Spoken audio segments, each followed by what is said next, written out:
Greetings and welcome back, gentles and ladiesmen, to another fantastical episode of Spyro 3 Year of the Dragon, aka one of XEO's top 5 favorite games of all time. Let's see, what kind of joke can I make to annoy Victor? Welcome to Frozen Altar, Spyro. On behalf of the Ice Fairies, I want to grant you a special power for as long as you stay in our world. Alright, Ice Breath, everyone. There was a version of Ice Breath in Spyro 2, where you basically shot out snowballs and stuff. This is a little bit different. It's functionally the same as Fire Breath, except, well, you know, in terms of baskets and stuff like that, it does the same thing, but in terms of enemies, it behaves the exact same way it did in Spyro 2. Some bear sold us a laser defense system to protect us from Rhinox, but with these flippers I can't even turn it on. You'd have no trouble using it though. Just walk inside. When you're done, press the triangle button and you'll walk back out. Man, Tom Kenny was being really mellow when he recorded those lines. So as you can see, yeah, those sound effects though. As you can see, we have lasers, which is interesting, and those are required to melt these ice blocks here so that you can progress. When you're done, you press triangle. And it sounds like Moneybags is the one who sold it to them. And once again, he has cheated people out of their money, because the people he sold it to can't even use it. He probably didn't care. And yeah, Moneybags is a raging asshole in this game. He is, I don't know, it's just like, it was... I have to credit Spyro 2 for coming up with the idea of Moneybags, but I feel like they just took the concept to the nth degree in this third game, and it was all the better for it. Like, wow, Moneybags is a dick. Believe me, his dickery is not done yet, if you could believe it. There's more dickery in this exact level, actually. Eustace and I were having a snowman building competition when the sorceress brought them to life with a spell. Since then, they've been stomping around, building ice walls, and generally causing trouble. See, folks? That's how you connect your main villain to what is happening in a level. Like, if Ripto was responsible for bringing the idols to life in Idle Springs, why couldn't the inhabitants have just said, "Ripto's magic has caused the idols to come to life"? Why couldn't they have done that? For some reason, they decided not to do that in the main game cutscenes. And that is one of the biggest mysteries to me. I will never understand why that was a choice that was made for that particular game, but I digress. We have an egg over here. And yeah, the easiest way to get up to that area is to freeze the penguin and stand on him. In the past, I've tried using the Rhinoc to get up there. That works too, but if you've already killed the Rhinoc, then obviously you can't use him to get up. And I killed myself by accident. And yeah, those fucking penguins have really mellow voices. It's always bothered me. Yeah, but you know, as to why I really like this level, you know, obviously this is the second ice level we've played, and surprisingly, it will not be the last one either. But I really just like the concept of this level. It's like a Mayan temple that's covered in snow. And that's a really creative and original idea, in my opinion, for a level. It's like, and it contrasts nicely with Icy Peak, which was just, you know, your standard ice mountain kind of level. This, if we had to bring back another ice level, because it's just like, if it had not been frozen, if it was just a regular, you know, Mayan temple kind of level, it would have been just another temple level. I like that they combined those two kind of archetypes together and made something kind of unique with it. And I love the music. It's another one of my favorite tracks in the game, so yeah. Ah, shit. Almost made it. Looks like, well, we'll have to come back for that one later. But yeah, as you can see, there's kind of an upper level to the stage as well, so you gotta keep, you know, kind of finding ways to platform up there. Lots of Spyro 1-esque aha moments to be had with this stage. Those snowmen are invulnerable to our ice breath, so the only way to kill it, it's almost like having ice breath for this level is not very helpful, but I digress. I don't know, ice breath is one of those things where it's just like, I always found it kind of redundant. Like, in terms of the platforming possibilities, if, you know, you gotta freeze this or that enemy to create a, you know, a way up to a higher level, you know, that's fine, but... It would be easy to get up to that treasure if you had something to stand on. I'm Tom Kenny. I'm doing some voice acting for this video game. I'm gonna breathe sensually into the microphone. It'll be great. I can tell you. You wanna come over to my place later, baby? I've got some caviar in the fridge. It'll be great. I'm telling you. See, it's fucking weird is what it is. By the way, look at that face. It's a weird face. Did we go to the level? No, we didn't. Okay, I fucked up, actually. And created, unwittingly created more backtracking for myself, so I guess that's a problem we'll have to go fix in a second here. We'll do everything else we can in this level. I don't know, I guess it's only fair because I glitched to get that other Bentley section done early. So I guess it's only fair that I have to make up for it by backtracking for this one. But regardless. Yeah, so technically, you can go free the character that belongs to that section there. Yeah, kill him. And I don't see any ice walls or anything, so it's like, yeah. Those snowmen are fucking scary, too. But, you know, those penguins are pretty creepy, so they probably built them that way on purpose. It probably was not the sorceress's magic that was to blame for that one. Yeah, but it's just like... You know, in terms of its combat applications, Ice Breath just adds the extra step of, oh, now even... Yeah, fuck that. I don't... It'll be faster just to charge them all, you know what I'm saying? Than to try to aim with the laser. Ugh. I will say, you know, just, as much as I do love these games, sometimes when you're trying to kill enemies with charging, it does feel like it takes, like...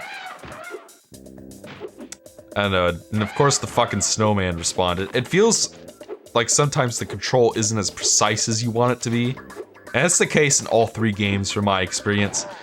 But, you know, it's fully playable, but it feels like even though this game has analog control, that they didn't take full advantage of it somehow. It's hard to explain.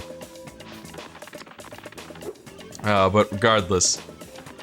Can we get up there, please? It's enough that you wasted my time before by forcing me to respawn, but, you know, come on! Now, I don't want to try freezing them, because, you know, then it adds the extra step of me having to charge them again anyway. You know, that's why I never liked Ice Breath in the later games. At least with this level and, Cloud Temples and Spyro 2, at least they had the good sense to design some decent platforming around it. With the later games, they don't really do that all that well. Like, they have some of it, but I feel like the second and third game had the good sense to know that we can only do so much with this idea, so we'll just make it like a temporary power-up kind of thing, you know? There's an egg. That egg we couldn't get earlier. I'm sure that with a well-timed jump you could probably get over here, you know, from the other side, but... I don't care. Let's see, where are we? Or as Ripto would say, where are we? I feel like Greg Berger was doing, like, trying to do his, like, best Mark Hamill or something. You know, that whole, like, Really deep-voiced Joker type thing. Alright, looks like we got Moneybags again. I wonder what douchebaggery he's been up to in the meantime. Thanks for helping out, Spyro. Why don't you take this? The Rhinox were trying to fry it with a laser, but you stopped them just in time. And we won't be showing this at all. I like they always, lots of the NPCs have little anecdotes like that. Like, hey, you just barely managed to stop this or that enemy from doing this or that to an egg. It's just like, it would have been nice to see some of that stuff, I guess. It's kind of like that random cutscene in Sunny Via where a giant chicken gets killed, like off screen. It's so weird. Say, Spyro, you're a sports fan, aren't you? As you probably know, Frozen Altars is the birthplace of the great sport of cat hockey. Today's match is sold out, of course, but I just happen to have a spare ticket that I'll sell you for, say, a teensy-weensy markup. Head on in, Spyro. It should be a thrilling match. In fact, I've even placed a little wager on the Rhinoc team. Let's just hope the local team doesn't have any last-minute accidents. See, only Neil Ross's, moneybags could pronounce cat hockey in such a thrilling and interesting way. I challenged a Rhinoc to a traditional game of cat hockey, but I think I sprained my flipper during training. Would you mind taking my place? Great. Freeze the cats and push them into my goal to score. Alright, so this is actually much... I don't know, it's... You guys may have remembered there was indeed a hockey minigame in Spyro 2. Personally, I like this one just a little bit better. I don't know, I guess in terms of being a hockey minigame, Spyro 2's is probably better. Oh, I could freeze the guy too, so yeah, much like with Spyro 2, you can kind of cheese your way to victory just a little bit. Come here, you! They're like saber-toothed cats, it's so strange. But it's just like, yeah, same terrible ice control, same terrible camera angle. The only difference is there's no goalie this time, which I do appreciate. Because the goalie was the reason why the Spyro 2 minigame is kind of annoying. I don't know, this minigame sucks. I'm just gonna come out and say it. It's not a very good minigame to play. It's, you know, the only reason I like it more than the Spyro 2 one is because it's easier and there isn't a second round. That's the only reason. It's just like, we didn't need more hockey in these Spyro games, you know what I'm saying? I don't think anybody loved the hockey minigame in the third one, or the second one. Well done. I think you deserve to keep the Champions Cup. I may have been using it as a dildo, but you'll never know. By the way, there's a sheep inside that egg. I'm the penguins from Spyro 3. So creepy!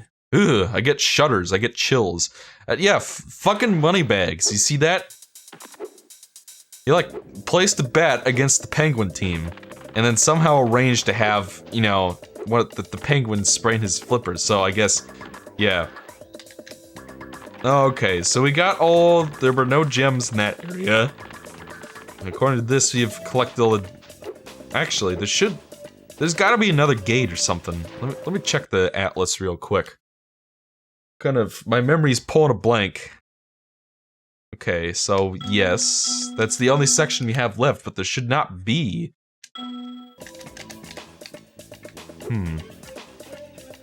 According to this, I don't have any gems left to find in this level. So where could the last couple gems be? Okay, I have no idea. It has to be in the Bentley section somewhere. Like maybe the moment you step in, you get some gems or something. I don't know. We'll go figure that out. Oh wait. Now how come my treasure finder didn't point to this? Come on, game. Fuck you, game. All right. Got a zap. All right, let's get the fuck out of the stage for just a minute. We'll have to come back and do the Bentley section in a minute. I guess it's only fair because I cheated with that other one, so you know. All right, so Bentley should be up here. Go free him real quick. The sorceress has a real prize on her hands here. It took 24 Rhinocs to capture this dim-witted furball, so you'd better believe he's not going to get out cheap. Where are you getting all this money, Spyro? It's not just lying around on the ground, is it? Is it? Ah, what do I care? It's mine now.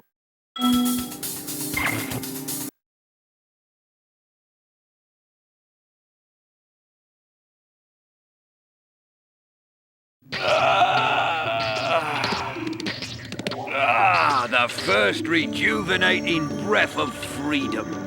With the humility of a wounded sparrow, I genuflect to my noble deliverer. It was no big deal, dude. Yes. After all, it was I who let you out. Why, you brazenly avaricious, duplicitous, larcenous ursine! Now, hold on. One more, perhaps? At least. Please do afford me the sublime honor of enjoying your visitation in the nearest future. Yeah, sure.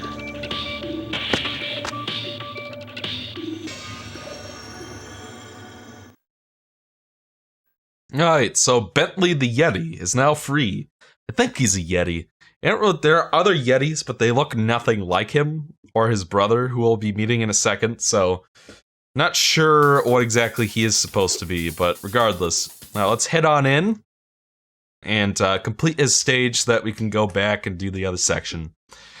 So this is why you want to go free your animal buddies. First thing, the first thing you get to a new hub world, you want to do that. I will gladly help you on your quest, Spyro, but first I must attend to my young sibling.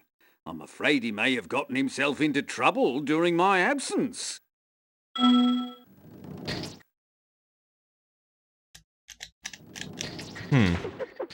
So I guess folks, that if you turn off the game and come back, you do have to reactivate the code or something. Hey, bro, it'd be really cool if you smash that boulder. A swift smack should do the trick. Alright, so Bentley, I sort of talked about him just a little bit in a previous episode, when I used the swim in the air glitch, which is apparently also in Spyro 2 and can be used to similar effect.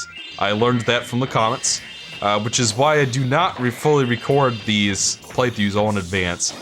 Try to do them kind of in sessions so that I can get feedback and, incorporate that into the commentary and stuff. So yes, it is possible to use the swim in the air glitch to similar effect in Spyro 2 and skip certain things and fight bosses early and all that good stuff. Come on, that club went right through it, for God's sake. If you use your spin move to deflect the snowball into the gong, I bet we could make the roof cave in. Alright, so basically all you have to do here is hold the square button and the gong will go down. I also learned from another commentator that in that other section we played earlier with Bentley and Bamboo Terrace, there's actually you can actually use that spin move to deflect those TNT barrels. I didn't know that. I always try to hit them with the thingy, and that works. It's like, so mechanically, I don't really, like, there's some people that really hate playing as Bentley, period, but I think in terms of his core gameplay, it's perfectly serviceable, perfectly enjoyable. These are some really interesting ideas for mechanics, like a character who's kind of more of a powerhouse type deal, and hit big enemies, can kind of play defensively a little bit too. But out of all the characters in the game, his mechanics kind of get the least amount of usage. Because believe it or not, once we get past this first level with Bentley, that spin move really doesn't... Another goal! I bet we could cause an avalanche with this one. Yeah, I gotta go hit that real quick. And then that somehow causes Snowball to come in and create a new platform. Yeah, he has kind of a shitty jump to him too, but thankfully they don't build levels where you have to do a lot of platforming with Bentley, so it's mostly just focused on beating the shit out of big enemies, which is satisfying, So the problem with Bentley, I do think that, from a character perspective, just in terms of his personality and how entertaining I find him as, as a person, Bentley's actually my favorite character in the game. I just kind of like this idea of someone who on the outside looks really brutish and kind of a big ruffian kind of guy. But when you actually talk to him, it turns out that he's actually really sophisticated and intelligent, and uses a lot of, really big fancy words. That to me is really fun and entertaining. I think I missed a dialogue, but it's like, obviously you could push that box, so it's like, yeah. Got another egg real quick. I'll go moonwalking It's Dagron. You bet you never seen that before. Hey, Brainiac, you're supposed to be smart. Why don't you try pushing those blocks around to bridge that gap? Yeah, so that's Bentley's little brother Bartholomew, and yeah, it's pretty much what you see is what you get. He's just kind of like Bentley and Bartholomew are just kind of, you know, living together. I guess I'm pretty sure that Bentley is not a big fan of the sorceress, which is why he was captured by her army. So yeah, and I don't know. Oh wow, that low poly model of that totem pole is pretty shitty. Look at that. That looks nothing like it. And the mip mapping wasn't helping too much. Apparently, mip mapping is the new dithering for me. It's just like, I don't know how these things become memes. Honestly, it's just me trying to explain how the game works. But I digress. But yeah, this is really the best it gets for Bentley's gameplay, unfortunately, because I really do feel like if the game had just a little bit more development time, if it had been in development just like for a month or two longer, if they could have gone into 2001-ish during development, you know, taking that extra bit of time to add in more sections for these characters, I feel like Bentley could have been really well fleshed out and really developed and had some really fun gameplay to his name. Unfortunately, this level is pretty much the best it gets for him, and that really kind of sucks, honestly. Because there's nothing more disappointing than wasted potential, you know what I'm saying. Looks like we do have a few more gems over there. Gotta feed that rabbit. Got him. Yeah, that's pretty much we're done with this stage, so... Well, and the part's pretty much almost over, so, I'll call it a part when we finish the stage. But it's just like, really fun ideas for mechanics, not a really bad idea for character necessarily, but the sections that they build for Bentley don't take advantage of his abilities very well. And that to me is enough to make him the worst character in the game to play as. Because, like, I find playing as him fun when his abilities are well utilized, but, you know, for some reason, 2 out of the 4 sections we'll be playing with him don't use his mechanics very well at all. Thanks, bro. Here's a little something for your rock collection.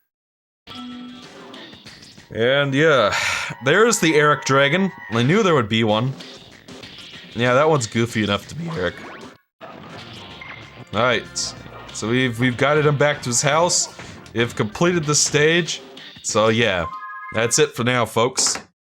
So yeah, that's that level done and over with.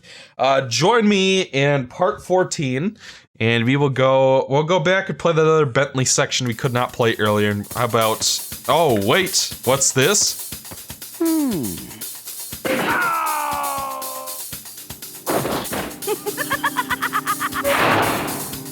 Looks like Hunter was just captured by the sorceress!